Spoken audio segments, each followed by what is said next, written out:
Crayons on Strike by Jennifer Jones.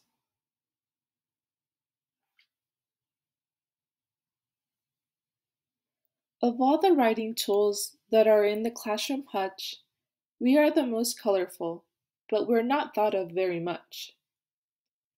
We are used a lot, but sometimes we're used in all the wrong ways. We are ground down to wax bits and mistreated on many days. Some children don't think twice.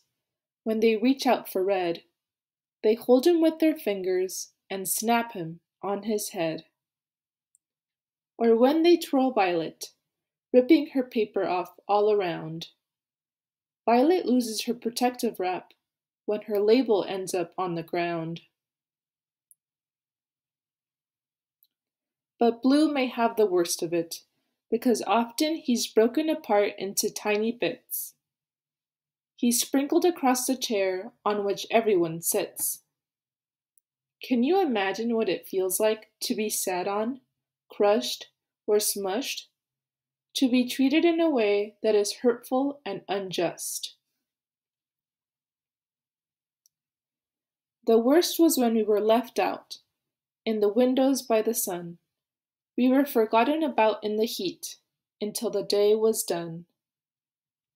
We melted until our colors ran, and we began to drip.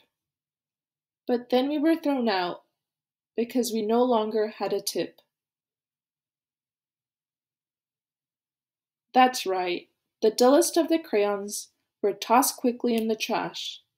Unless, of course, the kids had other plans, like to break us into a mash. Magenta was always crumbled, his tiny pieces all over the desk. This was no way to use us crayons. It was simply just a mess.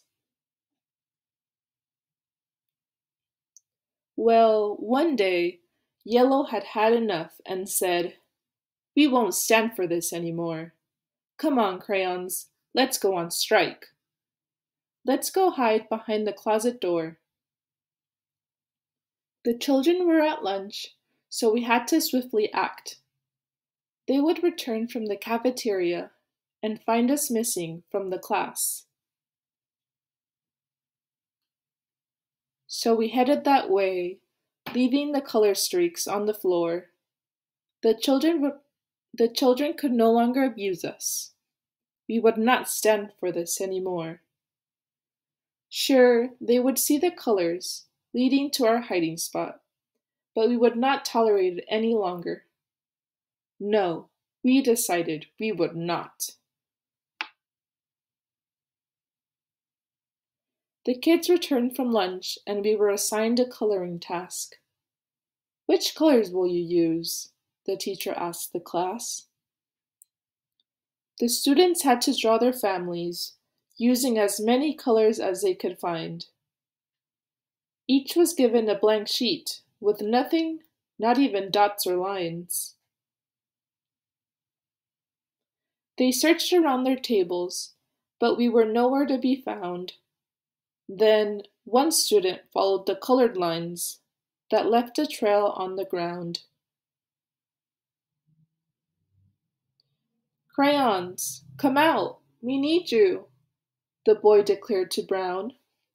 "We're on strike," Brown told him. "Until we get respect, coloring is closed down." The boy called a class meeting. "Let's tell them what we'll do to show them respect and take care of them too." "Please come back, crayons. Please come back to stay. We've learned our lesson. Let's start a new day. We'll make our classroom a total respectful zone.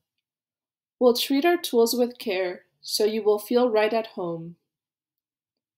In our supply boxes, we'll tuck you neatly away so that you will always be there, and we'll have you each day. Then we can complete our work, and it won't be a chore. We'll respect our tools, we've learned our lesson, and more. We were so delighted about the respect and communication. We were treated from that day on with much love and affection. We helped the children with their projects, just like we always do. In the end, they marveled at all the colors, and we were proud of their artwork too.